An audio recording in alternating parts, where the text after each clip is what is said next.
నమస్తే. ఆంధ్రప్రభకి స్వాగతం. మనం గతంలో సామ్యూల్ కార్తిక్ గారితో 42% రిజర్వేషన్, బీసీ రిజర్వేషన్ గురించి మాట్లాడాము. ఆయన ఎంతో కాన్ఫిడెంట్‌గా అక్టోబర్ 8న డెఫినిట్‌గా ఆమోదిస్తారు.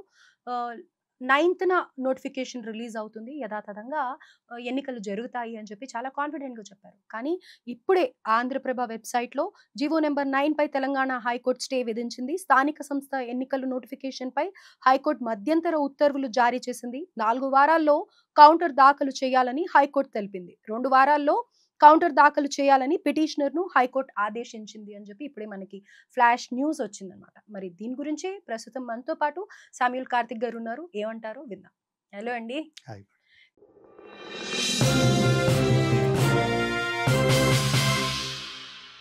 సో, మీరు ఎంతో కాన్ఫిడెంట్‌గా చెప్పారు. మరి ఇప్పుడేమో మళ్ళీ పోస్ట్‌పోన్ అవుతోంది. ఏమంటారు దీని గురించి? ఈ రోజు గూడా అదే కాన్ఫిడెంట్‌తోని చెప్తున్నా.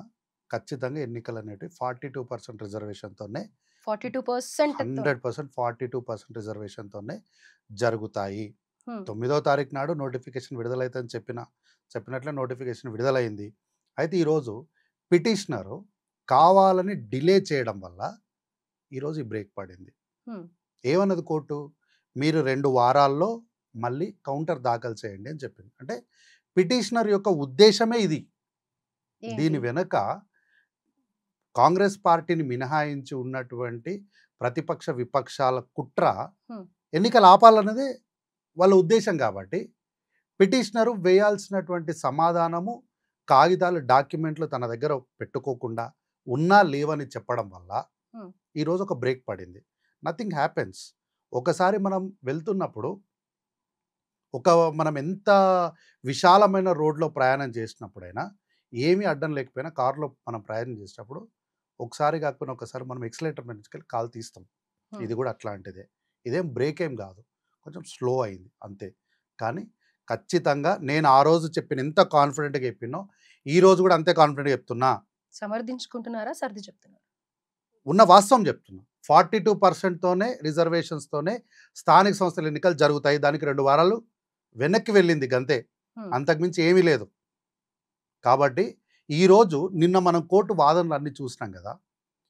మీరందరూ కూడా బీసీలకు మంచి జరగాలని కోరుకుంటున్నారు కదా!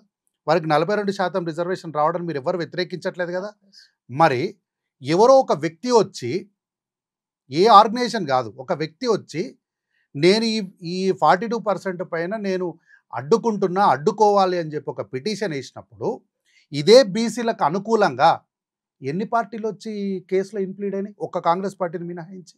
ఓకే. బీసీ సంఘాలు కాంగ్రెస్ పార్టీ మినహాయించి ఏ రాజకీయ పార్టీ కూడా వచ్చి ఎందుకు కేసులో ఇంప్లీడ్ అవ్వలేదు? ద్వంద్వ వైఖరి అని చెప్పడానికి ఇదే నిదర్శనం. హ్మ్. అసెంబ్లీలోనేమో 42%కి సంబంధించిన సర్వే పైన, బిల్లు పైన సంతకం పెట్టింది మీరే. ఆ రోజు జరిగినటువంటి డిస్కషన్‌లో, ఆ చర్చలో పాల్గొని సమర్థించి ఏకగ్రీవంగా దాన్ని ఆమోదింపజేసింది మీరే. ఈరోజు ఒక ఆపదొచ్చింది, ఒక సందర్భం వచ్చింది అన్నప్పుడు, ఆ బీసీల పక్షాన మీరొచ్చి నిలబడాల్సిన బాధ్యత మీ పైన లేదా? ఎందుకు మీరొచ్చి కేసులో ఎందుకు ఇంప్లీడ్ కాలే? హ్మ్. బాధ్యతగా కాంగ్రెస్ పార్టీ నాయకులు మాత్రమే వచ్చి కేసులో ఇంప్లీడ్ అయినరు. మీరు కూడా వచ్చి ఇంప్లీడ్ అయ్యుంటే బహుశా మీకు మంచి, అంటే మీకున్నటువంటి దృక్పథము ఏంటనేది ప్రజలకు కూడా అర్థమవుతుండే. కాకపోవడం వల్ల, ఇంప్లీడ్ కాకపోవడం వల్ల ప్రజలకు మేమేం ఆరోపణలు చేస్తలే. ప్రజలు ఈరోజు అడుగుతున్నారు. ఎందుకు వీళ్ళు కోర్టులో వచ్చి బీసీలకు మద్దతుగా వాదనలు వినిపించలేదు? ఈ హ్మ్. ప్రశ్నకి ఎవరేం సమాధానం చెప్పండి? ఏమన్నంటే సర్వే సరిగ్గా జరగలేదు అంటారు. హ్మ్. సర్వే సరిగ్గా జరగనప్పుడు మరి ఆ శాసనసభలో చర్చ పెట్టినప్పుడు ఆ బిల్లు పైన మీరు ఎందుకు సంతకం పెట్టిర్రు? ఓకే. తీర్మానం పెట్టినప్పుడు ఏకగ్రీవంగా ఎట్లా మీరు దాని మీద సంతకం పెట్టి ఏకగ్రీవ తీర్మానం చేసిండ్రు? అంటే అప్పుడు లేని ఆబ్లిగేషన్స్ అన్నీ ఇప్పుడు క్రియేట్ చేస్తున్నారు. ఎందుకొస్తున్నాయి? ఓకే. మీడియా ముందు ఒకలాగా, చట్టసభల్లో ఒకలాగా.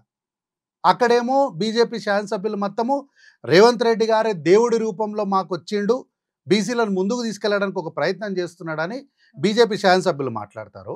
ఓకే. బయటనేమో వారి అధ్యక్షుడేమో మేము ఈ 42% రిజర్వేషన్లకు వ్యతిరేకము, ఇందులో ముస్లిమ్స్ ఉన్నారు, వాళ్ళున్నారు, వీళ్ళున్నారు. అంటే కనీసం చట్టంలో ఉన్నప్పుడు ఏముందో చదువుకోలేంత అమాయకుల ఎమ్మెల్యేలు?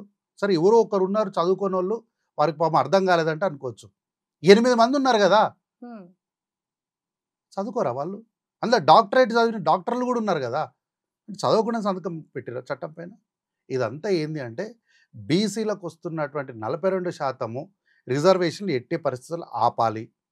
ఈ 42% కాంగ్రెస్ పార్టీ ఇచ్చేస్తే గతంలో మేము చేసినటువంటి 33% వాగ్దానము మేము 9 సంవత్సరాలు ఉండి చేయలేకపోయినాము 20 నెలల్లో. అందులో మళ్ళా 6 నెలల 11, 13 రోజులు పార్లమెంట్ ఎన్నికలు అంటూ ఎలక్షన్ కోడ్కి వెళ్ళిపోయింది. కాంగ్రెస్ పార్టీ పాలన ఇక్కడ లేదు. సో ఉన్న 20 నెలల్లో 6 నెలలు తీసేస్తే ఎంత మిలిగింది? 14 నెలలు. 14 నెలల పాలనలో బీసీలకు మంచి చేయడానికి ఇంత చిత్తశుద్ధిగా రేవంత్ రెడ్డి గారు ప్రజాప్రభుత్వం పనిచేసింది. కాబట్టి భవిష్యత్తులో ఈ తెలంగాణ రాష్ట్రంలో మనకంటూ స్థానం ఉండదు అని గ్రహించినటువంటి బీఆర్ఎస్ పార్టీ, బీజేపీ పార్టీలు వారు కుట్రలు చేసిర్రు. తిప్పికొట్టడానికి శాయశక్తుల మా వంతు మా శక్తికి మించి సమర్థమైనటువంటి వాదనలు వినిపించినాము. సరే కొంచెం స్లో డౌన్ అయింది 2 వారాలు. కానీ ఖచ్చితంగా 42%తోనే ఎన్నికలు 100% జరుగుతాయి. ఎవ్వరు కూడా అధైర్యపడొద్దు. అసలు అంటే మొన్న మనం మాట్లాడుకున్నప్పుడు కూడా ఎంతో పెద్ద పెద్ద అడ్వకేట్స్ దగ్గర నుంచి కూడా అసలు ఇది పాసిబుల్ కాదు అని చెప్పిన సందర్భంలో ఇప్పుడు 42% కనుక ఆమోదిస్తే ఆ క్రెడిట్ అంతా కాంగ్రెస్ పార్టీకే వెళ్తుంది అన్న ఒక్క దుర్బుద్ధితోనే ఇదంతా ప్రయత్నిస్తూ ఉన్నారు. బురద జల్లే ప్రయత్నం చేస్తున్నారు, డిస్టర్బ్ చేస్తున్నారు అని అంటారు. అంతే కదా. రైట్. ఇప్పుడు మీకు నిజంగా చిత్తశుద్ధి ఉంటే బీఆర్ఎస్ పార్టీ శాసనసభలో ఏమేమి మాట్లాడిందో మనందరికీ తెలుసు కదా. బీజేపీ ఏమేమి మాట్లాడేదో మనందరికీ తెలుసు కదా. గదే వాదన వచ్చి హైకోర్టులో వినిపించవచ్చు కదా. ఏ రాజకీయ పార్టీ అయినా వ్యతిరేకంగా దీనిపైన మాట్లాడిందా? అఫీషియల్ డాక్యుమెంట్ ప్రకారం మీడియాలలో, పేపర్లలో, సోషల్ మీడియాలలో వచ్చింది మనం ప్రామాణికంగా తీసుకోలేము. ఆన్ పేపర్ డాక్యుమెంట్గా ఏ రాజకీయ పార్టీ అయినా దీన్ని వ్యతిరేకించిందా? ఎవ్వరు వ్యతిరేకించాలి. అందరూ హర్షించారు. అందరి హర్షధ్వానాల మధ్యలోనే బిల్లులు పాస్ అయినాయి. మార్చిలో గవర్నర్ గారి దగ్గరికి వెళ్ళినటువంటి బిల్లు పెండింగ్లో ఉంటుంది. మళ్ళీ ఆర్డినెన్స్ పెండింగ్లో ఉంటుంది. మళ్ళీ చట్టసభలు ఆగస్టులో పంపించిన బిల్లు పెండింగ్లోనే ఉంటుంది. అన్నీ వాళ్ళ దగ్గర పెండింగ్లో పెట్టుకుంటారు. మీరు తీర్పులే ప్రామాణికం అనుకుంటే మరి సుప్రీంకోర్టు తీర్పు ఉంది కదా. 6 నెలల్లో గవర్నర్ ఎట్లాంటి నిర్ణయం తీసుకోకపోతే ఆర్డినెన్స్ చట్టం అయిపోతుందని ఉంది కదా. మరి ఇప్పుడు చట్టం అయింది అంటే కదా అది.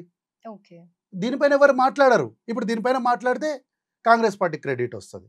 ఎట్టి పరిస్థితులలో బీసీలకు జరిగే మంచి పైన కాంగ్రెస్ పార్టీకి పేరు రావద్దు, మంచి రావద్దు. ఇది చెయ్యాలి. ఎప్పుడు మళ్ళీ మేము అధికారంలోకి రావడానికి ఇదే బీసీలను అడ్డం పెట్టుకొని వాళ్ళు చేయలేదు, మేము చేస్తామని దీన్ని చెప్పాలి. 33% చేయడానికి 9.5 సంవత్సరాలు సరిపోలేదంట. మళ్ళీ అధికారంలోకి వస్తే వీళ్ళు ఏదో చేస్తారంట. ఏం చిత్తశుద్ధి ఉన్నట్లు. ఆల్రెడీ ఇప్పటికే ఎక్కడ కూడా వాళ్ళకి గెలుపు అనేది రుచి చూడలేదు పోయిన ఎలక్షన్స్లో. ఇప్పుడు ఏదైతే ఈ 42% ఆమోదిస్తే కనుక మళ్ళీ ఆ క్రెడిట్ అంతా కాంగ్రెస్ పార్టీకి వెళ్ళి వీళ్ళే గెలుస్తారు అన్న ఉద్దేశంతో ఇదంతా కూడా ప్రజల్ని, అలాగే ఇప్పుడు ఆశావాహులు ఎవరైతే కంటెస్ట్ చేస్తున్నారో వాళ్ళందరినీ కూడా కన్ఫ్యూజ్ చేసి ఇబ్బందికరమైన సిచ్యువేషన్లో పెట్టడానికే ఇది డ్రామా క్రియేట్ చేస్తున్నారు తప్ప అదర్వైజ్ డెఫినెట్గా 42%ని ఆమోదిస్తారు. డెఫినెట్గా బీసీలకు అందరికీ న్యాయం జరుగుతుంది. అండ్ యథావిధిగా ఏదైతే చెప్పారో ఎలక్షన్స్ కూడా జరుగుతాయి అని చెప్పేసి శామ్యూల్ కార్తిక్ గారు చెప్తున్నారు. సో వెయిట్ చేద్దాం. మళ్ళీ 2 వీక్స్ తర్వాత పిటిషన్ దాఖలు చేయాలి హైకోర్టులో. కాబట్టి అప్పుడు మళ్ళీ ఏమంటారు, ఏం జరుగుతుంది అనేది ఈ మధ్యలో ఎన్నో డిస్కషన్స్ వస్తూ ఉంటాయి, మాట్లాడదాం. But hope for the best. డెఫినెట్గా బీసీలకు అయితే న్యాయం జరగాలి. వీళ్ళ పోరాటం ఏదైతే ఉందో అది ఫలించాలి అని కోరుకుందాం. And at the same time Congress party నుంచి కూడా వీళ్ళు ప్రజల పక్షానే నిల్చొని న్యాయం కోసం పోరాడుతూ ఉన్నారు కాబట్టి అది విన్ అవ్వాలని మనస్ఫూర్తిగా కోరుకుందాం. Thank you so much. Thank you sir. Thank you.